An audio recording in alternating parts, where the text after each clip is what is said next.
Rishi Sunak insists he's not interested in Westminster politics amid rumours his own colleagues are plotting to oust him before the general election. Speculation's been growing in recent days that Conservative MPs want the current Commons leader, Penny Mordaunt, to replace him as Prime Minister, to lead the party when the country heads to the polls. Some of Sunak's senior ministers have tried to shut down the rumours, with the Business Secretary, Kemi Badenoch, urging those who are gossiping to stop it, while the Transport Secretary, Mark Harper, insisted the Prime Minister will take us into that election. Speaking earlier today, Rishi Sunak said none of it matters as long as his party sticks to the plan. Yeah, I'm not interested in all Westminster politics. It doesn't matter. What matters is the future of our country. And that's what I'm squarely focused on. That's what I get up every morning working as hard as I can to deliver, whether it's cutting people's taxes, increasing the state pension, today increasing the number of apprenticeships and talking to small businesses. Those are the things that matter to people. And as we've seen over the last few weeks, our plan is working. Inflation is coming down. Wages are growing. The economy is back to growing again. And if we stick to this plan, I can deliver a brighter future for everyone in our country. That's what I'm doing. Joining me in the studio now, former Tory advisor Charlie Rowley, and down the line, chief political correspondent at the Times, Aubrey Allegretti, and James Heale, political correspondent at the Spectator. Hello to all of you. Let's start with you here, Charlie. We hear the Prime Minister say, I'm not interested in Westminster politics. But of course, he can't afford not to be interested. Even if he declares that he's not bothered one iota, he has to be exceedingly concerned, doesn't he? Well, I think there's getting on with the job, which he will want to obviously tell people that he's doing, and he's just said in that clip there, cutting inflation. Obviously, there's the vote on the Rwanda bill taking place later on. That's another one of his top 5 priorities. So I think he's absolutely focused and determined to achieve what he set out at the start of 2023, those 5 priorities, and to get the country moving and not be sidetracked. Well, he might be determined, but he can't be determined to do that while there's a plot to oust you. And I mean, you'll have to tell me, and so will your fellow guests, just how serious, how insidious, how like the night of long knives, how frightening for the Prime Minister if he would only admit it, is this plot? Because it seemed to erupt over the weekend. It's only Monday today, and still, you know, the tentacles of rebellion and mutiny and all that kind of thing did seem to rear their heads over the weekend. So, you know, you can say, well, I'm not interested in that, and you can say, well, I'm going to get on with the job at hand, and that's what I'm doing. But if actually you might find yourself chopped out of your own gig, you can't really do that, can you? Well, look, I mean, there'll always be people who want to stir the pot, who think that actually, you know, they might still be harking on for Boris to come back because they don't like Rishi. And so anything to sort of, you know, undermine his authority might be something that people get up in the morning and like to do. That's not something I would encourage any Tory party MP to do because there is a job to be done, and they've got to get that deficit, that points deficit down. But you can only do that by having a united party. We all know that the country wouldn't, you know, vote for a party that is divided. It needs to stick to the plan, as the Prime Minister was saying, to achieve the things that he set out in order to have a chance of winning the next general election, because divided parties don't win elections. And I think just as, you know, we get closer to that election, the polls will naturally narrow because people still don't know quite what the Labour Party stand for. They don't quite know what reform means in government. They're not going to get into power. So it'll either be a clear choice between Sir Keir Starmer or Rishi Sunak as Prime Minister. And that will be the choice that the country has to make. All right, let's bring Aubrey into this. Aubrey, you know, the plot thickens, doesn't it? So broadcasting here at exactly this time on Friday afternoon, we weren't talking about plots to oust the Prime Minister. We weren't talking about Penny Mordaunt stepping in as the Tory leader and taking them into the election and beyond. None of that was being even mooted, certainly not by us and not on Friday. So what happened over the weekend to cause all this insurrection? Well, I and some of the other journalists at the Times were among those who, it seems, received phone calls from people who started touting this idea on Friday afternoon. And it did sort of hit us a bit by surprise as well. We went to sort of great lengths to try and test this theory, to speak to some of the right-wing MPs who were allegedly lining up behind Penny Mordaunt. And some of them indicated that actually it was something they were interested in. Others, I think, just thought it was frankly quite bizarre. They sort of suggested that in order for there to be some sort of coronation, which is what this would have to be, I don't think any MP wants to go through a sort of quite lengthy leadership contest again while the party's still in government, then they would have to, you know, convince the sort of Robert Jenricks and Suella Bravermans of this world, people who do still have an eye on the leadership as well, and would be quite upset about kind of Penny Mordaunt being the candidate whom all the MPs on the right lined up behind to support. So I suspect that actually this is still a sort of theory and a sort of, practice bids by a very small number of MPs amongst the larger Conservative parliamentary party. James, maybe you can explain the thinking behind the notion of replacing Rishi Sunak before a general election when the polls are showing that the Tories are trailing so very badly behind. What would be the point of it? What would those in favour of it gain, do you think? Well, I think this is less about Penny Mordaunt and more about discontent with Rishi Sunak. The fact is there are very few likely plausible contenders to replace him because no one wants to own the likely looming defeat at the general election. Kerry Badenoch, for instance, has made it clear, I don't think she wants to be the leader before an election. So the question is, who is there? And really, Penny Mordaunt is one of the few left standing.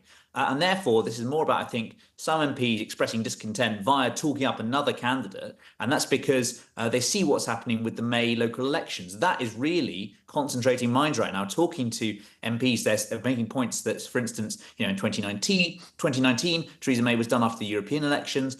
Boris Johnson in 2022 was done after particularly bad local elections and several by-elections. So really, there's nothing that concentrates MPs' minds more than a bad set of elections. So I think May is going to be the big next focal point because suddenly theoretical poll deficits turn into actual electoral defeats when you see good, hard-working councillors, friends of some of these MPs, lose their seats in the hundreds. That, I think, is going to be the next big challenge for Rishi Sunak. And that is why I think people are now talking about the prospect of him being removed before an election because they can see what's going to happen in 6 weeks' time.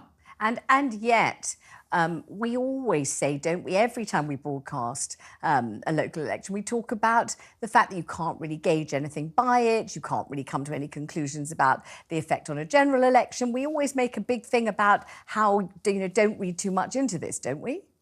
I think we do. And look, the local elections and, as you might expect, at a particular time where government's been in for a good while now, that people will stay at home or people will think, oh, this isn't going to change, or people are just disaffected and disenfranchised with politics as a total. So they'll go to the ballot box. So Reform might claim to do particularly well, but it's local because it's just a protest vote. But I do think it doesn't allow us to make a prediction about what the future will be in terms of a general election because people will understand at a general election that they're voting for the next government. They're voting for who they think is the one that's got the best ideas or got any ideas, which Labour don't seem to have at the moment in time. They're not coming forward with a plan because they're sitting back and enjoying, I think, some of the internal Tory party divisions that we're seeing, which is precisely why I don't think Rishi Sunak will go, because I think there are enough people out there to realise that whether it's in just Westminster terms, the public won't forgive the Tory party getting rid of another leader to bring in someone else in just to save its own skin. People will, I think,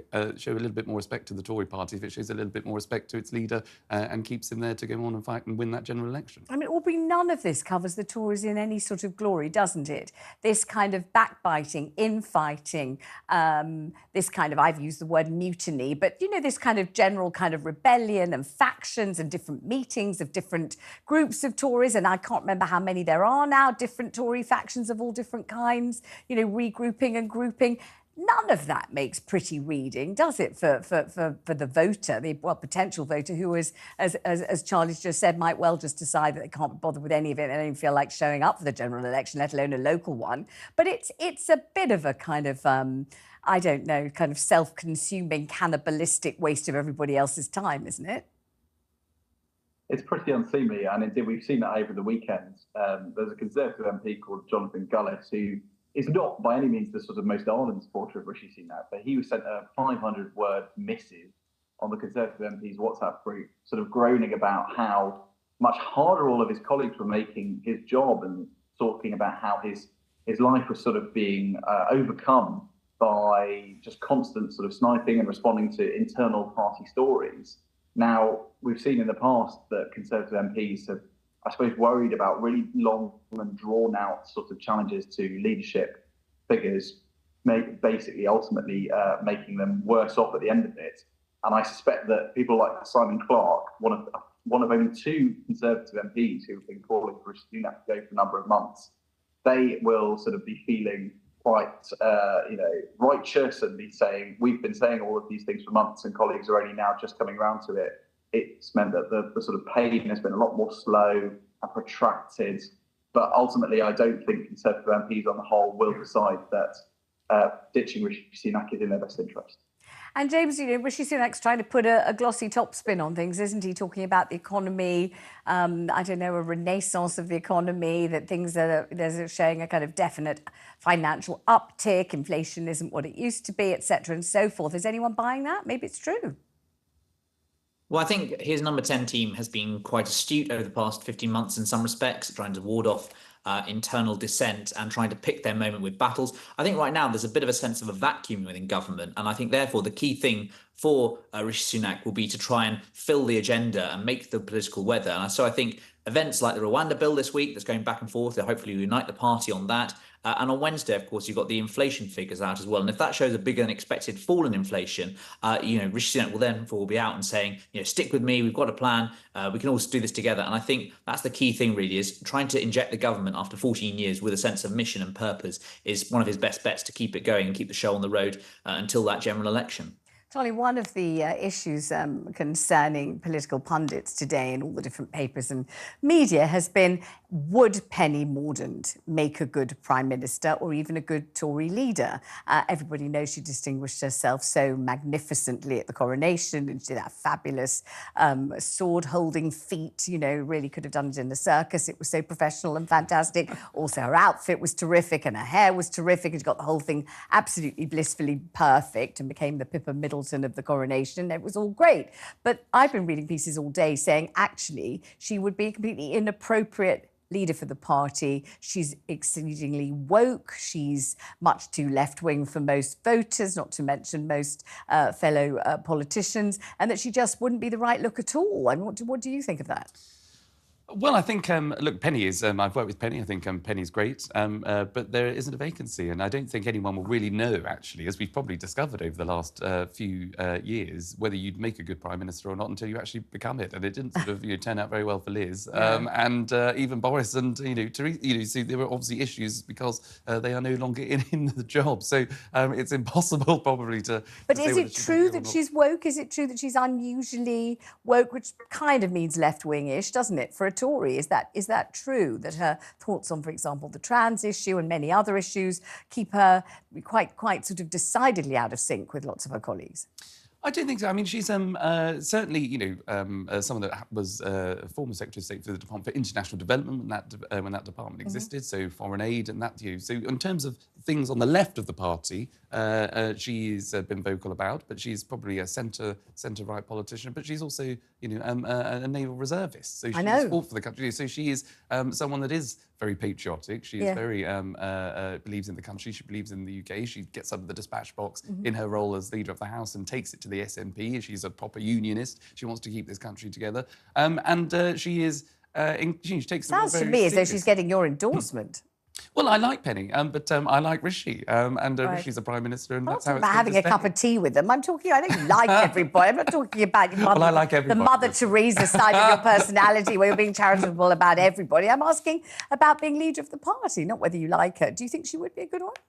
I think she would, but then I think Kemi would be great. I think stop it. There is so much talent. There is so much talent. There is so much talent. Yes, you think Dermot O'Leary would be very good. You'd like to see Holly Willoughby have a bash at it. You think all these people would be very good, very, very good at it. Let's bring Aubrey into this. Aubrey, with all the august authority of the Times behind you, would Penny Mordaunt be a good Tory leader? Could she be even a good Prime Minister, do you think?